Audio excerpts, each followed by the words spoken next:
A mi abuelo Allende lo conocí por afiches en nuestro exilio. Esto es más que un equipo. Tráiganme todas las manos. Es otro país.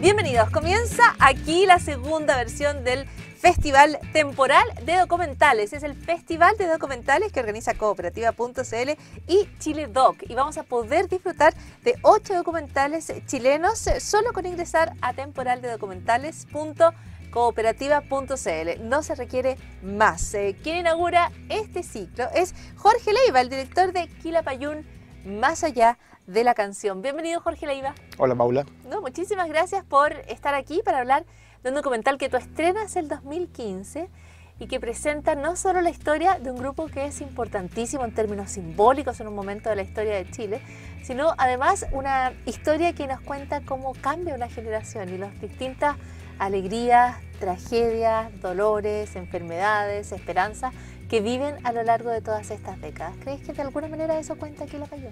Claro, por eso se llama Quilapayún Más allá de la canción, porque es más allá de la música que ellos hacen, que es la cara que de ellos todos conocemos, Exacto. Las canciones de Quilapayún. Ahora, conocemos todas las caras de Quilapayún. Yo tengo la impresión de que lo que tenemos es la imagen de estos ponchos negros que Víctor Jara les dice, esto es lo que van a ocupar, y que los convierte como en un símbolo, ¿no? Claro, los ponchos en precisión no los hizo Víctor Jara, los ponchos los tenían ellos de antes. Cuando llega Víctor Jara lo que hace es que les impone el rigor escénico que tiene Quilapayún, que es lo que lo distingue en el tiempo.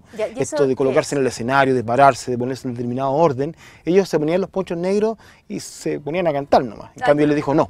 Tienen que entrar algunos en cierto orden, tienen que colocarse de cierta manera, les impone y la disciplina metódica del teatro, o sea, ensayar a cierta hora, llegar con las cosas aprendidas, presentarse a la hora de las presentaciones, todo eso, el rigor y la disciplina es una obra de Víctor Jara y es lo que distingue la personalidad de Quilapayún. Claro, y les da como este carácter de ícono, ¿no? O sea, yo creo que para muchas de las personas que están viendo el documental y que nos están viendo ahora, el poncho negro representa a Quilapayún, quedan unidos. Y es interesante lo que tú mencionas de Víctor Jara, lo que les marca Víctor Jara, porque este es el inicio del grupo. Y Víctor Jara le da este toque solemne a este grupo de amigos que, como lo cuentan ellos en el documental, se juntaban a tocar, buscaban peñas donde tocar, se subían en 3 citronetas y partían a pedir permiso para que les dejaran cantar algunas canciones. Claro, con Víctor Jara ensayaban, tenían que ir a tocar alguna parte, como lo cuentan en el documental, y iban buscando lugares donde presentarse, aunque no existían, tampoco existía el concepto de recital que existe hoy día, digamos que hay salas, como que no había ese concepto, entonces ellos tenían que ir abriendo espacios. En esos años solamente se tocaba en el Pollo Dorado, que era donde tocaban guasos, vestidos de folclórico, entonces no había un concepto de tocata, ellos llegaban a un lugar y cantaban, tampoco había equipos de amplificación adecuados, digamos, pero ellos se presentaban con el rigor y la solemnidad que les había impuesto este director, que era un poco mayor que ellos además, Víctor Jara. Entonces aprendieron de esa disciplina, de esa disciplina es la que los va a distinguir en la historia. Y ya vamos a ver cómo los ponchos luego se van a convertir en señal de duelo y van a tener esa resignificación, pero eso va a ser muchas décadas más tarde. Cuando tú partes del documental, lo que nosotros estamos viendo son a estos jóvenes, porque son muy jóvenes, ¿no? Uno tiene la imagen por el juego de voces masculinos como de una banda de señores, pero estos eran jóvenes y están viviendo un momento extraordinario y único en la historia chilena, que es la unidad popular. Pero cuando llega septiembre de 1973, ellos están en Francia, están dando un concierto y allí los va a encontrar el golpe militar en Chile.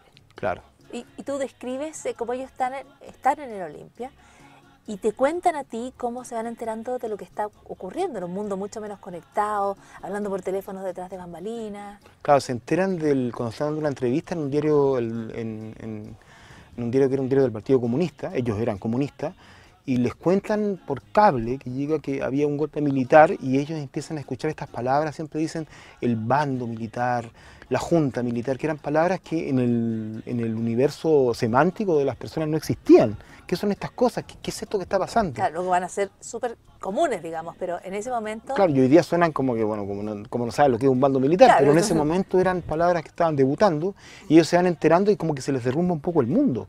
y el sueño que ellos tenían, porque ellos estaban felices construyendo el socialismo, y de repente se dan cuenta que no solo no había sido logrado el objetivo que ellos estaban planteando, sino que estaba muy lejos de lograrse, estaban retrocediendo y empiezan a pasar cosas terribles como la misma muerte de Víctor Jara, que ya no era el director del grupo, pero era su amigo y era un cercano. Y ellos comprenden de inmediato que no van a poder volver, ¿no? O sea, de hecho, cuando les ofrecen, tenemos un edificio y pueden irse a vivir allí, es porque asumen que esto va para largo, que esto va a ser doloroso, que el golpe no es un instante, sino que es el fin de un proceso y el inicio de otro. Claro, y asumen que es indefinido, pero además tienen que instalarse en alguna parte. Igual ellos eran, claro, eran jóvenes, pero algunos de ellos tenían familia, tenían hijos pequeños, tenían que velar por eso, tenían que ver dónde iban a vivir, tenían que ver qué iban a hacer.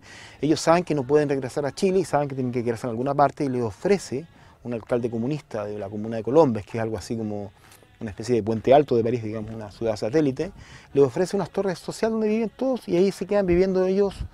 Incluso, o sea, Carlos Quesada, que es el que canta, digamos, el tenor, vive todavía en Colombes. No en esa torre, porque eran viviendas muy grandes, tenían 3 habitaciones y como él está solo se cambia a un edificio más chico. Pero... Claro, y ya vamos a saber por qué unos se quedan y otros se devuelven a Chile, pero en ese momento están instalados en un edificio que ellos te describen como el edificio Z. La Torre Z se llama. Existe Z. aún todavía la Torre Z, es un lugar que está hoy día ya tomado por la inmigración subsahariana, digamos, africana. Ya. Es muy negro el ambiente, es una especie de gueto ya a esta altura, un poco, porque hay supermercados, se empiezan a instalar estos guetos europeos, pero en ese momento era una comuna que estaba como emergente. Y luego allí van a empezar a armar esta nueva vía Los Quilapayún.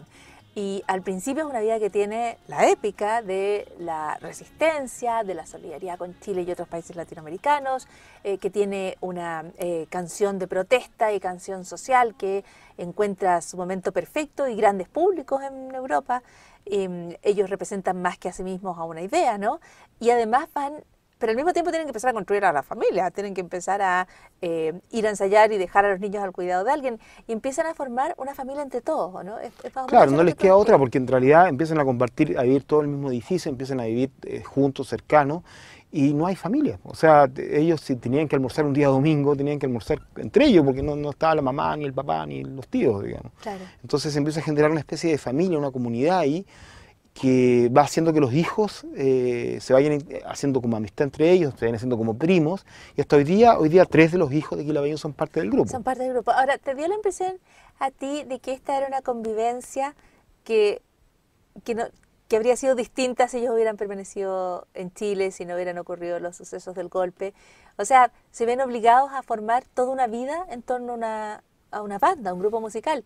Cuestión que no necesariamente les habría pasado si se quedaban en Chile, ¿no? Claro, no necesariamente les habría pasado si estaban en Chile, pero en Chile había una hermandad distinta también que estaba marcada porque había un ideal político que los unía, que es lo que tú decías al comienzo. Ellos son parte de un sueño colectivo, era un momento muy intenso en Chile, entonces también ellos estaban muy cerca por eso. El proyecto de Quilapayún era un proyecto que también los unía, no solo en el aspecto musical y artístico, sino que también en el aspecto político y en el aspecto humano los va uniendo más adelante. Claro, tienen una misma utopía, pero eso también luego va a terminar, porque en Europa ellos van a vivir el socialismo real, lo van a observar de primera mano y van a quebrar digamos, sus pactos ideológicos, sus militancias políticas. Y las propias rigideces que van descubriendo también, o sea, ellos también se van dando cuenta, y lo dicen en algún momento, que les costó mucho darse cuenta que estaban equivocados, que habían estado equivocados, que habían cometido errores, que yo creo que es algo que le pasa a toda esa generación, que en algún momento determinado sienten que, claro, la llegada de la dictadura de los militares tiene que ver con el imperialismo norteamericano y con el derrumbe, pero también tiene que ver con errores que ellos mismos cometieron. Y el Quilapayún en Europa además va conociendo, como tú dices, los socialismos reales, y eso les va revelando a ellos también otra forma de mirar la vida, digamos, de entender la revolución. Pero eso es raro porque no sé si estás de acuerdo, pero no creo que... Yo creo que Quilapayún queda detenido en el imaginario chileno como un grupo de izquierda. No sé si queda tan claro que ellos, más o menos luego, terminan con la militancia y se dan cuenta de que los socialismos reales no respondían a las utopías que ellos habían vivido. Claro, es que el correlato que ellos tienen en Chile está porque está interrumpido su comunicación con Chile por la misma condición del exilio. O sea, Quilapayún se convierte en una música por escrita en Chile. O sea, mira, yo cuando tenía 10 años llegó la CNI a mi casa a tener en papá y a llenaron mi casa y se llevaron la cantata. porque era el símbolo, era como lo que expresaba lo que estaba pasando en esos tiempos en Chile. O sea, Quilapayún de por sí mismo era subversivo. Estaban buscando armas, pero se llevan la cantata, el disco, el vinilo. Sí, llevaron el vinilo de la Claro, la cantata cantata Santa que María queda de tu como bien casa. pelotudo, digamos, que tú dices. O no, sea, ahora uno lo mira y como, claro, claro. pero yo que con la cantata voy a saltar un banco. O sea, no pasa nada. Entonces era como lo que simbolizaban ellos. Entonces la comunicación de Quilapayún con Chile estaba interrumpida. Y Quilapayún además está evolucionando. Eso va determinando que ellos van tomando una evolución que no se corresponde con la evolución que estaba pasando en Chile, con la música chilena, con los intereses de los chilenos. Es interesante, oye, tenemos un hashtag temporal de documentales para quienes quieran compartir sus recuerdos de Quilapayún, porque claro, tú vienes de una generación y yo alcancé a conocer también estos momentos en los cuales la música de Quilapayún, o sea, a nadie se le habría ocurrido poner una canción de Quilapayún, digamos, con el volumen alto. Con el volumen alto un domingo, porque eso podría haber significado, o sea, la música estaba prohibida, claro. ¿No? Y como tú dices, aquí hay un proceso que tiene que ver con que Quilapayún sigue siendo prohibido y sinónimo de lucha, y no era necesariamente lo que estaban viviendo ellos, porque... Claro, pero ellos todavía, su actividad central era la solidaridad con Chile. O sea, ellos viven en función de actos de solidaridad con Chile que pudieran estar protestando contra la dictadura, y así viajan por el mundo. Ellos son un símbolo, porque además, eso es lo que me decía alguna vez Eduardo Carrasco, o sea, el Quilapayún, el Inti, después el Yapu, son grupos que adornan estas protestas contra Chile, porque no van a llevar a Bolodia Tétimon a un acto cultural. Claro, o más que adornan, ellos ponen la poesía, claro. ellos ponen el arte en un acto que de otra forma habría sido como una simplemente... Claro, un acto burocrático. No quise, yo no ocupé esa palabra, claro, pero habría sido puramente discurso y política, y ellos aplican el arte. Pero ese contraste en el país que tú dejas, que te sigue observando como congelado con tu poncho negro y tu guitarra en algunos casos, y la persona que tú eres, que está viviendo una vida del día a día en Francia y que va cambiando, me parece que es muy potente, porque en algún momento se van a terminar los actos de solidaridad y en algún momento empieza a cambiar la música en Europa y las ideas en Europa, y ellos se van a encontrar un poco huérfanos también de ese mundo que los había acogido, ¿no? O sea, a fines de los 80, cuando se acaba el exilio, vuelven a Chile, y el contraste entre el Chile que ellos soñaban, el Chile por el que luchaban y el Chile que habían dejado, no tiene que ver con el Chile que encuentran. Mira, hablemos de eso, pero primero mostremos una imagen del documental Quilapayún más allá de la canción.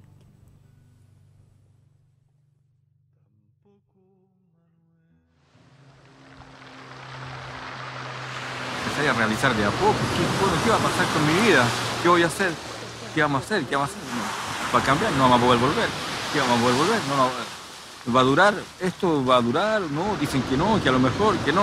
Pero en fin, no, está cambiando. Hay una incertidumbre total, hay una angustia muy grande, ¿me entiendes? Difícil momento. Difícil momento. Nosotros estábamos ingenuos y creíamos que la democracia era verdadera en Chile y que el famoso ejército chileno era respetuoso de la institucionalidad, como lo dicen siempre, y lo cantan y lo juran, pero son unos traidores y traicionaron la voluntad del pueblo de Chile, eso hay que decirlo claramente.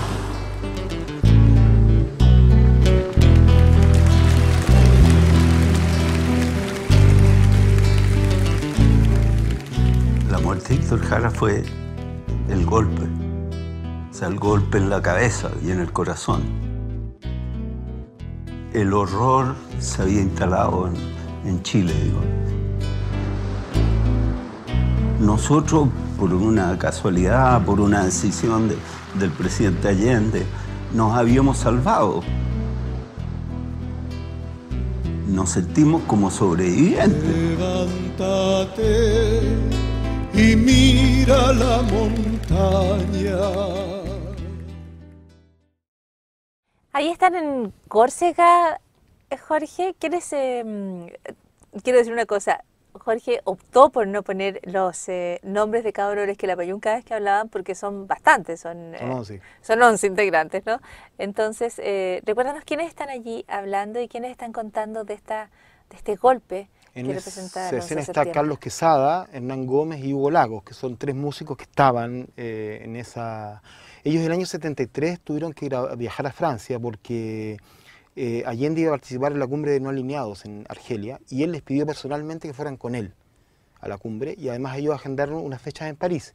Después Allende no fue, porque era un momento complicado, a esta cumbre, y ellos fueron solos a Francia.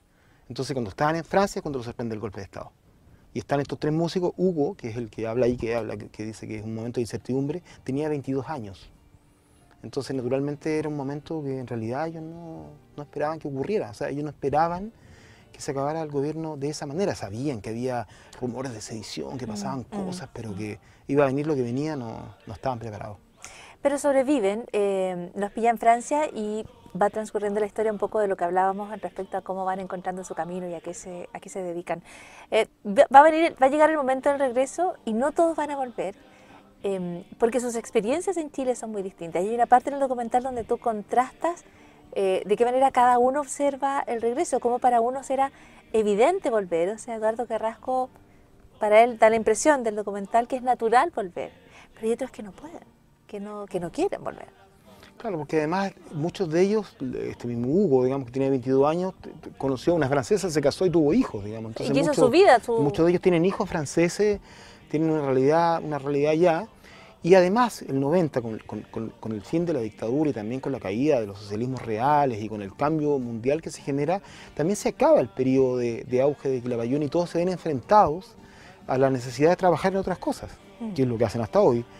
Y en esa hay decisiones distintas de cada uno, que tienen que ver con la vida personal de cada uno. Que tienen que ver con la vida, pero también tienen que ver con la psicología de cada uno de los Quilapayún. Y a mí me gustó mucho eso del documental, donde tú logras como retratar las distintas miradas. O sea, en el caso de algunos, te están siempre emplazando respecto al sentido de la vida, ¿no? Siempre Carrasco, desde la filosofía, siempre está emplazándote durante el documental, a uno como espectador te está preguntando, bueno, ¿cuánto de esta vida decidimos nosotros y cuánto de esta vida era llevada, arrastrada por las circunstancias? De hecho, él dice, esta broma macabra de vivir una vida que tú no sabes cuál es como su sentido, cuánto está en tus manos y cuánto no. Y ellos representan mucho eso.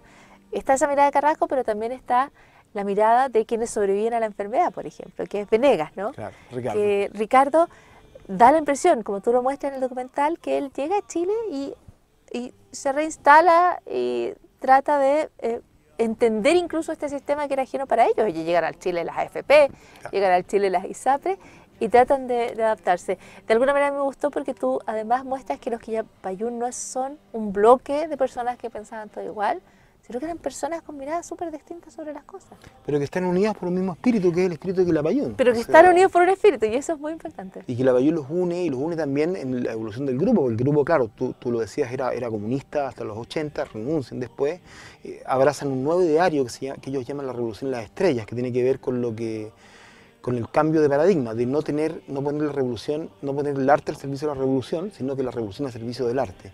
Y ese es como el paradigma que ellos buscan, seguir en adelante, y desarrollan una serie de actividades. El grupo incorporan rutinas de humor a su puesta en escena, trabajan directamente con Roberto Mate, que le hace carátulas de discos, le hace escenografías. Tú muestras las fotos cuando ellos están en fila detrás de Roberto Mate, y Roberto Mate está muerto de la risa, y claro, ellos descubren allí como otra forma de vincularse con la realidad, una forma más lúdica y otra forma de entender como tu papel como artista también. Claro, y también tomárselo menos en serio también. Total, bueno, sí. Era tomárselo más en risa. O sea, ellos cambian, o sea, el Malembe, que es una canción muy típica de su repertorio, sí, es del año 76, pero en vivo es muy importante, y van tomando muchas canciones que son sencillamente canciones de humor, que son divertidas. Sí, pero eso estaba, ponte tú, La Batea. Claro, La Batea también, porque La Batea tiene un contenido político muy importante, digamos. Claro, pero tiene una forma que es como, incluso La Muralla. Claro, que tiene una forma de humor, de un espíritu más arriba, claro. Pero eso va tomándose más fuerza cada vez. O sea, ellos son un grupo muy divertido, digamos. Claro, Mata les da como que los lleva a una beta incluso media delirante. Claro, ¿no? los Como despeina un poquito. Los despeina bastante, claro, bastante. Ahora, este grupo va a conocer el regreso y luego va a conocer lo que mencionábamos un poco, la enfermedad y la muerte. Y aquí está la muerte de Willy Odó, que es una muerte impactante, que es una muerte que su hijo narra en primera persona en el documental, para contarte que él comprende que su padre está muerto a los 16 años por un despacho policial. La muerte de Willy Odó es un hecho policial, para ti ¿Qué representa la vida del grupo? ¿Es un accidente? ¿Es una casualidad? ¿Es una desgracia simplemente? Es una tragedia de esas tragedias que les pasan en la vida a las personas y que a veces ocurren, digamos, que tiene que ver lo sintomático en esta historia de Quilapayún es que ocurre justo el año 91, que es el comienzo de la década de los 90. Y la década de los 90 es una década muy especial para esa generación porque como que la vida de ellos como que de alguna manera también pierde sentido. O sea, la actividad de Quilapayún se disuelve prácticamente hace años que no actúan, se devuelve la mitad de ellos, y recién en el año 2003 es cuando se reúnen todos y se produce esta fractura que ha sido tan comentada por la prensa, digamos, cuando surge otro elenco con el nombre de Quilapayún. La fractura es que básicamente, ¿cuántos exintegrantes de Quilapayún? 2 exintegrantes más bien. 2 de los integrantes Claro. inscriben el nombre. Escriben el nombre y los otros, era el tronco del cual estaba Quilapayún, y se van yendo todos los músicos, y quedan estos 2. Y esos que se habían ido, que eran 4, se juntan con los que estaban en Chile y hacen el reencuentro el año 2003.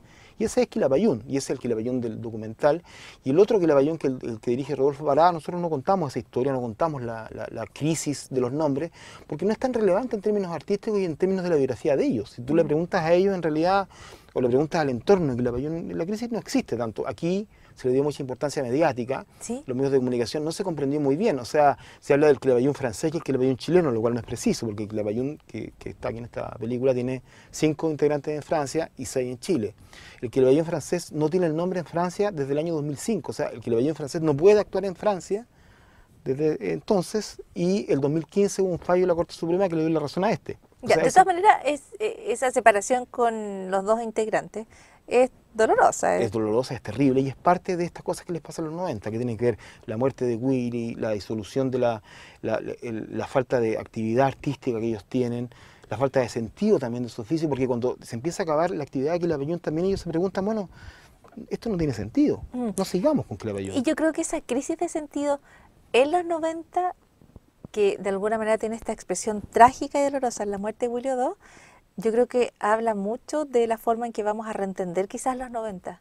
No sé si ves eso, pero cuando yo veía el documental, pensaba en esa como crisis de sentido, en ese momento en que no sabes muy bien dónde estás, no sabes qué es lo que viene, no sabes...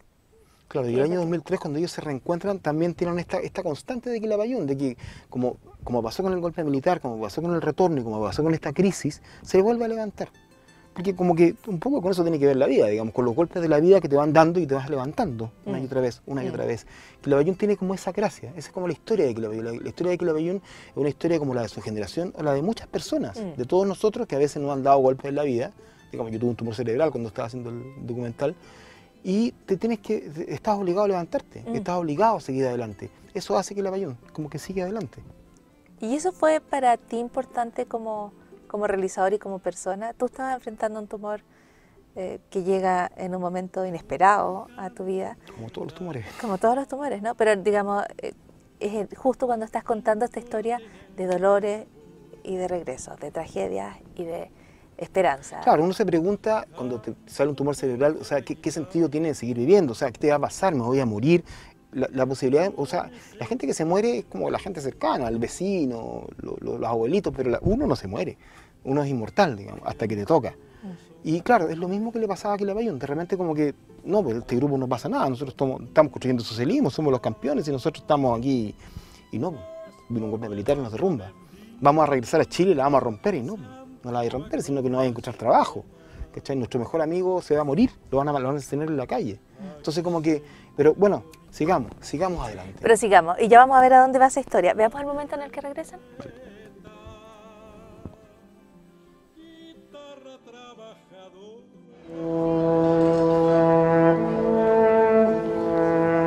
Cuando yo venía para acá, yo me encontraba ahí, por ejemplo, en Ahumada, tomándome un café, porque me encanta el café. Es que es agradable, me decía yo. A lo mejor uno de estos tipos que están aquí es el que mató a Víctor Jara. Y que está aquí tranquilamente, paseándose por el centro de Santiago, con corbata. Eso a mí lo encontraba insoportable. O sea, esto para mí fue uno de los elementos en mi decisión personal de no venirme para acá.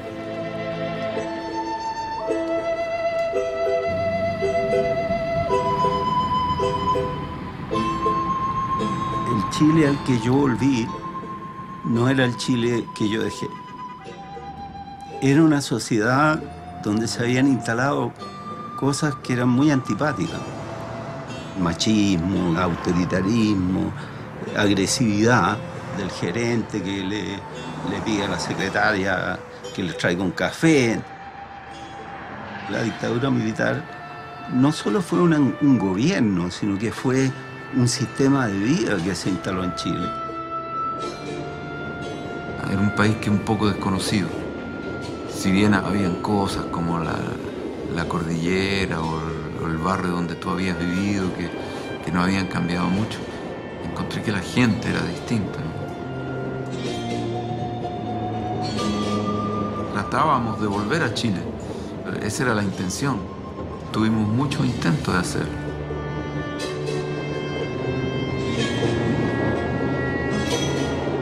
Fuimos, hicimos gira y todo eso, pero no cuajó.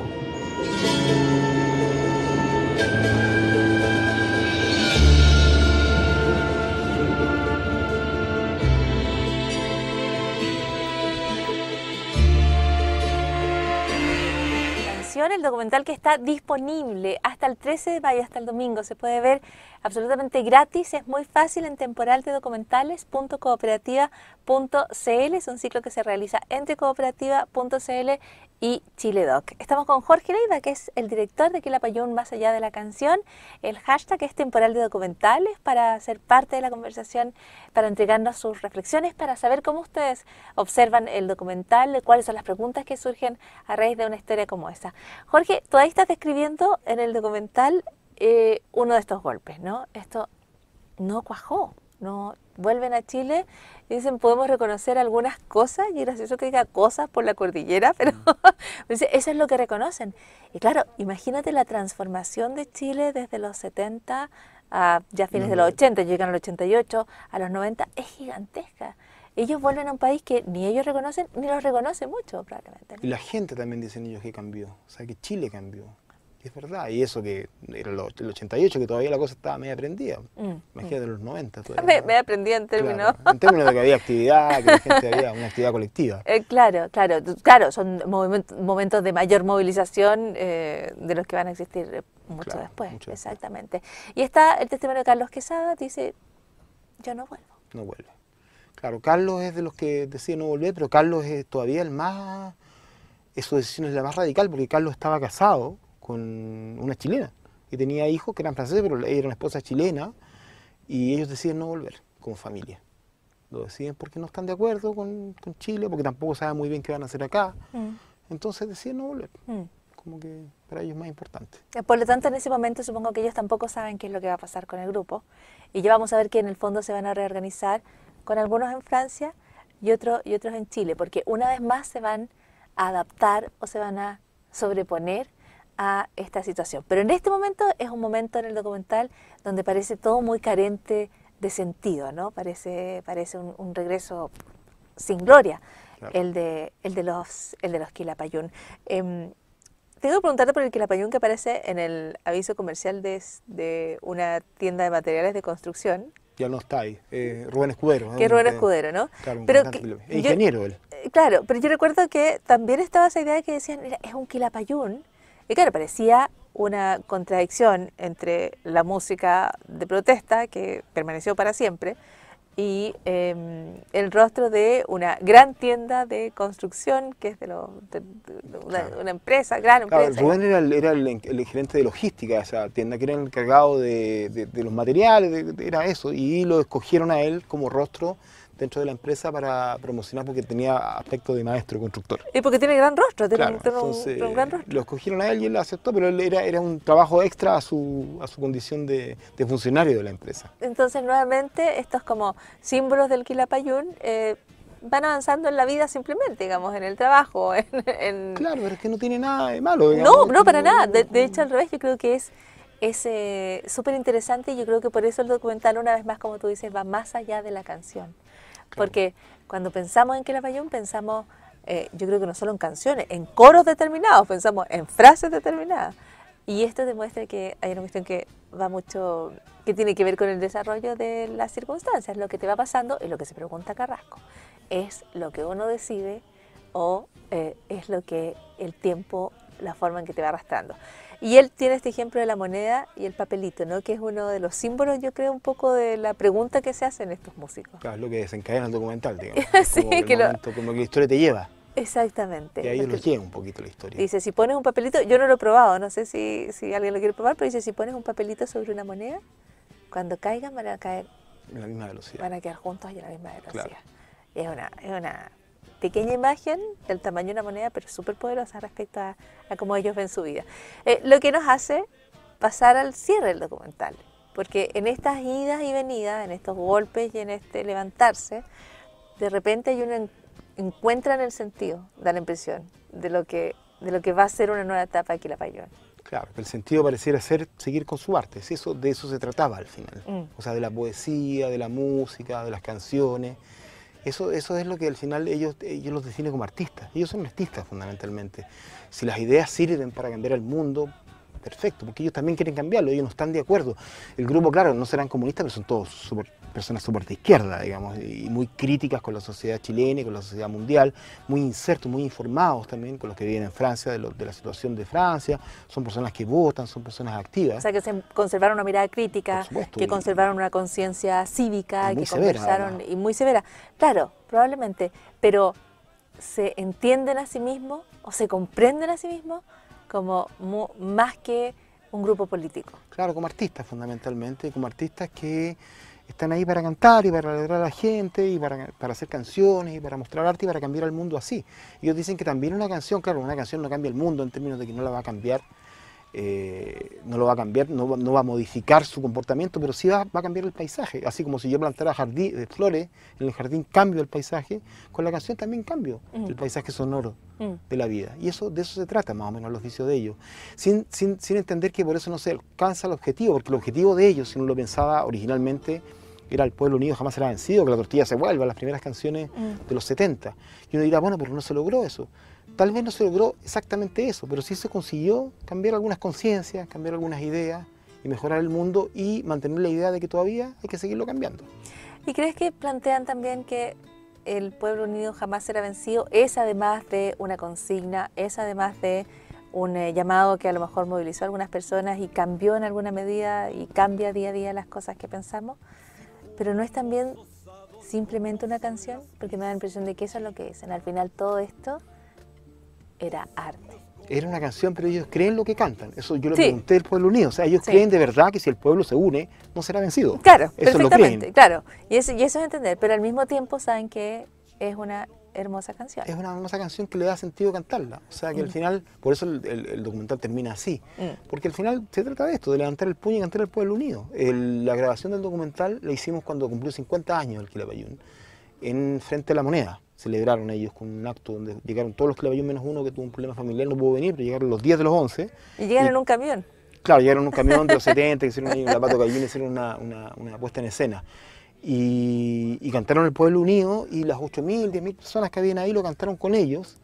Y claro, al final se trata de eso. Digamos. Lo que yo creo es que la canción tiene un valor independiente que el pueblo se una o no. Claro. Mientras dura la canción, ese pueblo está unido. Está unido cantando la canción, ya por lo menos por algo empezamos. Y eso es algo. Claro. Parte de esto es Quilapayún más allá de la canción. Jorge Leiva, muchísimas gracias por haber estado con nosotros. Y les recuerdo, #temporal de documentales, y desde aquí hasta el domingo, hasta el 13 de mayo, se puede ver gratis en temporaldedocumentales.cooperativa.cl Quilapayún más allá de la canción. En total van a ser 8 documentales. Vamos a conversar de los documentales, vamos a leer sus reflexiones, así que pueden empezar a mandar sus preguntas y hacer sus comentarios, porque ustedes también son parte de esta transmisión. Muchísimas gracias por haber estado junto a nosotros y volvemos a encontrarnos para el próximo documental de esta serie de 8. A mi abuelo Allende lo conocí por afiches en nuestro exilio. Esto es más que un equipo. Tráiganme todas las manos. Es otro país.